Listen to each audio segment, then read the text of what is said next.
J'espère que vous allez bien, j'espère que vous vous portez bien, j'espère que vous vous occupez bien de votre santé en ces temps de froid et de forte pluie, même dans notre pays, l'Algérie, il pleut beaucoup dans pas mal de régions, il commence à faire froid. Je voulais approfondir avec vous le sujet de la jeunesse des dirigeants, de l'âge des dirigeants politiques d'un pays. Tout à l'heure, nous avions fait une émission où nous avions comparé ce paradoxe, nous avions fait en tout cas. Nous allons parler de cette situation totalement paradoxale. La France, un pays très vieux, âgé, avec uniquement même pas 18% de la population qui est âgée de moins de 30 ans, mais un Premier ministre de 34 ans. L'Algérie, un pays très jeune, où 54% de la population algérienne est âgée de moins de 30, entre jusqu'à moins de 30 ans, et pourtant nous avons des dirigeants, un Premier ministre de 74 ans, un président de 78 ans, des généraux de plus de 90 ans, ou là de plus de 75 ans, etc. L'âge moyen des dirigeants les plus importants du pays est d'entre 75 à 80 ans même, ou là entre 65 jusqu'à 75 ans. Keynes, il dit non, mais il ne faut pas exagérer, il n'y a pas de relation. L'essentiel c'est la démocratie, l'essentiel c'est le résultat, l'essentiel c'est la compétence, l'essentiel. C'est pas vrai, ce n'est pas vrai. Il y a dans un pays composé essentiellement de jeunes, il n'est pas normal que les jeunes ne soient pas représentés au sein du pouvoir. Nous avons quelques ministres jeunes, mais la majorité de notre gouvernement, c'est des personnes très âgées. Et pourquoi ça cause problème? Ça cause problème, pour une raison simple. Question de représentativité, les jeunes ne se sont pas représentés. Deuxièmement, il faut être âgé pour avoir de l'expérience et diriger un pays. Ce n'est plus le cas dans le monde d'aujourd'hui.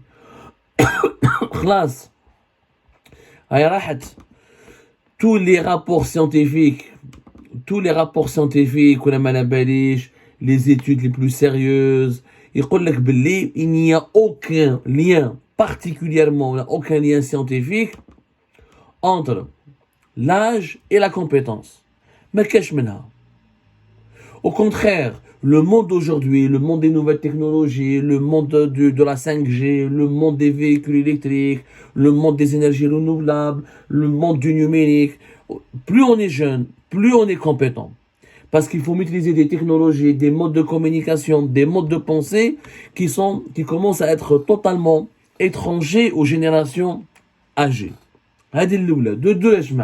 Dans les pays où il y a beaucoup de problèmes, comme le nôtre, ou là dans les pays où il faut reconstruire, il y a énormément de chantiers à lancer, énormément de secteurs à reconstruire, énormément de sous-développement à corriger, ou là du développement à rattraper. Il nous faut des dirigeants qui soient capables de travailler. Or, pour travailler, il faut être en bonne santé. Il faut être capable, quand tu es âgé de 35 ans, ou là de 40 ans, ou là de 45 ans, tu peux travailler 15 heures par jour, 14 heures par jour, tu peux travailler le week-end, parce que tu as la santé. Mais quand tu as 75 ans, 78 ans, 74 ans, 80 ans, la biologie, l'horloge biologique fait en sorte que tu ne peux pas fournir le même effort que pour fournir un jeune, que ce soit intellectuel ou la physique. La fonction politique est aussi une activité physique. Ce n'est pas uniquement une activité intellectuelle. Un président doit se déplacer, un premier ministre ou un président doit se déplacer, doit faire des visites de terrain, organiser des réunions, se lever tôt, se coucher tard, rencontrer, faire des entrevues, voyager à travers le monde, voyager à travers le pays, assister à des cérémonies, organiser des cérémonies, parler avec des gens, rencontrer des gens, échanger avec des gens.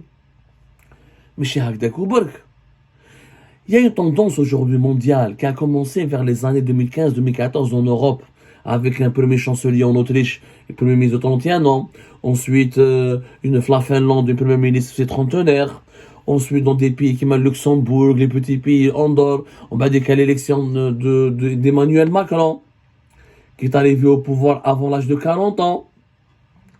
C'est-à-dire que Gabriel Attal en France, un premier ministre de 35 ans, ce n'est pas une nouveauté. C'est une tendance qui s'accélère depuis 2014-2015, parce que le monde en 2014-2015 est en train de changer sous nos yeux. avec les nouvelles technologies, l'avènement des défis climatiques, l'apparition de nouveaux défis au niveau de la santé, la manière de faire de la politique est en train de changer. Les gens du monde moderne ont besoin de dirigeants qui parlent beaucoup, qui parlent bien, qui sont dynamiques, qui ne sont pas conventionnels, qui sont ambitieux, qui peuvent casser les tabous, qui peuvent soulever des défis, qui peuvent aller de l'avant, qui ont une vision fraîche de l'avenir. Rejoignez les pays de l'Amérique latine. Par exemple, l'Équateur, il a élu un président de 35 ans, Daniel Noboa. Le peuple, les habitants de l'Équateur ne sont pas cons. Leur pays est gravement touché par la violence des gangs, par la corruption, et ils ont compris qu'ils avaient besoin d'un jeune pour reconstruire le pays. Ils ont compris qu'ils ont besoin d'un président qui est prêt à tout sacrifier pour reconstruire le pays.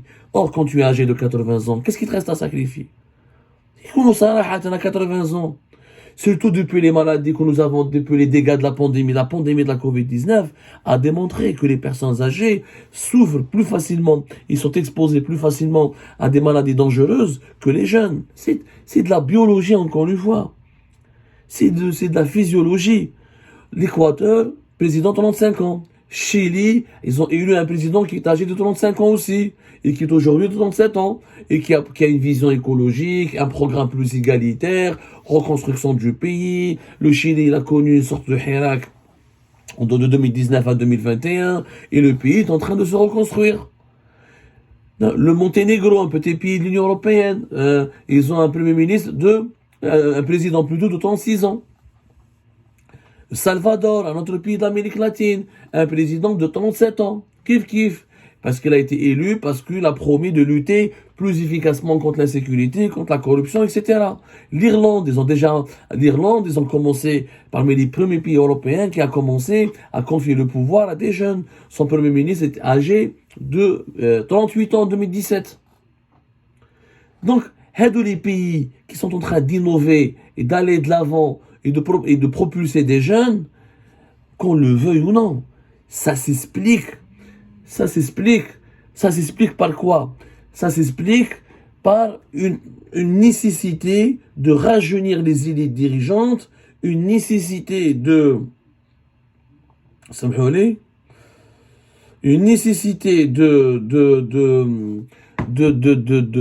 révolutionner la façon de faire de la politique, une nécessité de créer un nouveau lien entre les dirigeants et le peuple a envie de se faire comprendre.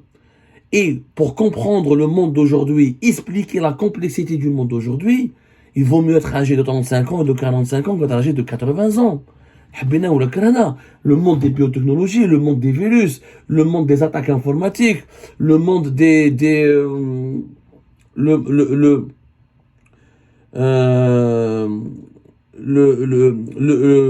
le monde de la cybercriminalité, le monde des guerres de troisième génération, le monde de la désinformation et des fake news. C'est un monde qui change. Il faut avoir, qu'on le veuille ou non, l'esprit jeune et la formation et les compétences qui sont accessibles plus facilement qu'à une certaine tranche d'âge. Quand le numérique, il est plus maîtrisable par des jeunes de 35 ans, de 45 ans, que par des vieux de 85 ans. C'est une réalité. Or, pour diriger des pays aujourd'hui, il faut être conscient, il faut maîtriser ces enjeux écologiques, numériques, cybernétiques, sanitaires. L'économie mondiale est en train de changer. Donc, les pays de l'Amérique latine qui ont suivi l'Autriche, la Finlande, l'Irlande, ont désigné au pouvoir des dirigeants jeunes. Ils ne sont pas idiots. L'Algérie, le président Majid Tebboune, peut-être qu'il a une bonne volonté, il n'a pas le mode d'emploi, il a un mauvais entourage, mais son âge est un handicap. Majid Tebboune, il a été absent plus de 6 mois à cause de son contamination aux formes les plus graves de la Covid-19. Si on avait un président jeune de 45 ans, il n'aurait pas souffert autant de la Covid-19, Majid Tebboune n'aurait pas été absent de fin septembre 2020 jusqu'à fin février 2021. Majid Tebboune n'a fait que 2 visites sur le terrain en pratiquement 4 ans de pouvoir. Si on avait un président plus jeune, il aurait été plus présent sur le terrain, il était physiquement mieux outillé, plus disposé à être présent sur le terrain. On a un chauffeur qui n'a, il va à la présidence à partir de 11h midi. Un président plus jeune aurait pu se présenter, être au bureau de 8h, à partir de 8h ou de 9h du matin, voire plus tôt encore. C'est des détails qui peuvent vous sembler superflus, mais c'est des détails importants. Un dirigeant en forme, un dirigeant fort, qui a de l'ambition, du dynamisme, et qui veut croquer la vie à plein dents, qui veut aller de l'avant, il insuffle une dynamique dans un pays. Donc la question de l'âge, elle n'est pas banale. Et ensuite, sans parler, qui m'a raconté comme tout à l'heure, de la représentativité. C'est important. Un pays majoritairement jeune, tous les dirigeants sont vieux. Il y a un décalage. Et ce décalage crée des frustrations, crée des inégalités, il crée de la colère et et crée de la rage. Parce que c'est pas normal que nous, les jeunes Algériens, on n'arrive pas à accéder au pouvoir, alors qu'on est majoritaire, on a la majorité écrasante dans notre pays. C'est à nous de savoir ce qu'on veut. C'est à nous de construire le pays comme on veut, parce que c'est notre pays.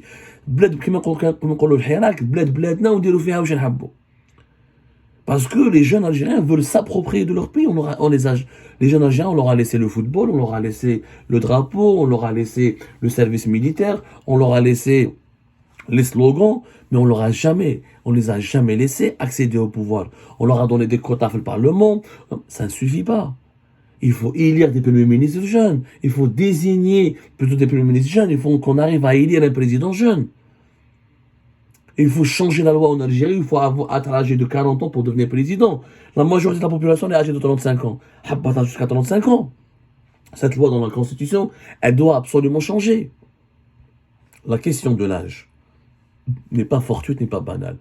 Et que le fait que la France désigne un premier ministre à 34 ans, ce n'est pas fortuit, ce n'est pas banal. Et que l'Algérie doit se remettre en cause, que le pouvoir algérien doit revoir son fonctionnement. Ça ne peut pas durer comme ça. On ne peut pas confier le destin de pays à des personnes très âgées, tous malades, et tous déconnectés des mutations les plus importantes du monde aujourd'hui. Et c'est pour cette raison après qu'on se pose des questions pourquoi on est encore sous-développé. L'âge de nos dirigeants, il y est pour quelque chose. Leur façon de réfléchir, de travailler, leur façon d'être, elle est aussi strictement liée à leur âge. Parce qu'ils viennent d'une autre époque, qui est dépassée, qui est complètement une époque complètement révolue. Or, les enfants de cette époque, qui sont en Algérie, et qui sont capables de comprendre le monde aujourd'hui, il n'y a que eux qui peuvent inscrire l'Algérie dans la modernité et l'adapter comme il se doit aux mutations du monde de demain, qui nous attend un monde pas forcément rassurant, les jamaat al-khair.